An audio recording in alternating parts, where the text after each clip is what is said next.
Welcome to our channel. Today we how to restore an HNS domain with Handshake Wallet detailed guide step by step clearly. To restore an HNS domain using Handshake Wallet, begin by launching the Handshake Wallet application on your device. Once the application is open, navigate to the main screen.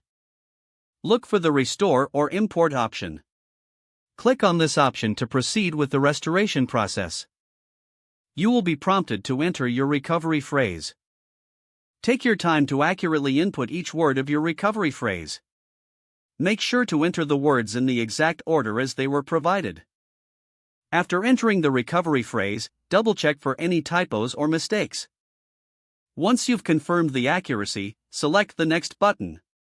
The wallet will start the restoration process. This may take a moment as it retrieves your domain information. Once completed, you should see your restored HNS domains displayed on the screen. If prompted, create a new password to secure your wallet. Make sure to choose a strong password that you can remember. After setting the new password, your wallet will be fully restored.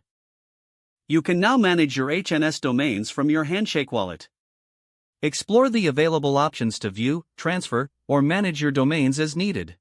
Always ensure that you keep your recovery phrase safe for future reference. If the page does not load, refresh the browser or try again in a private or incognito window.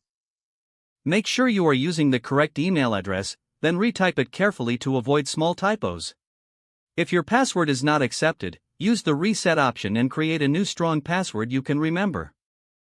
Check your spam folder for verification or security emails, then complete any requested confirmation steps.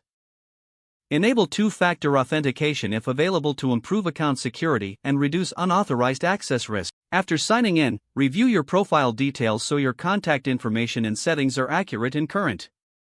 If you see an error message, note it down and try again after restarting your device and internet connection. Log out when you finish, especially on shared devices, to keep your account and payment information secure. If the page does not load, refresh the browser or try again in a private or incognito window. Make sure you are using the correct email address, then retype it carefully to avoid small typos. Don't forget to like this video and subscribe to our channel for more step-by-step tech guides.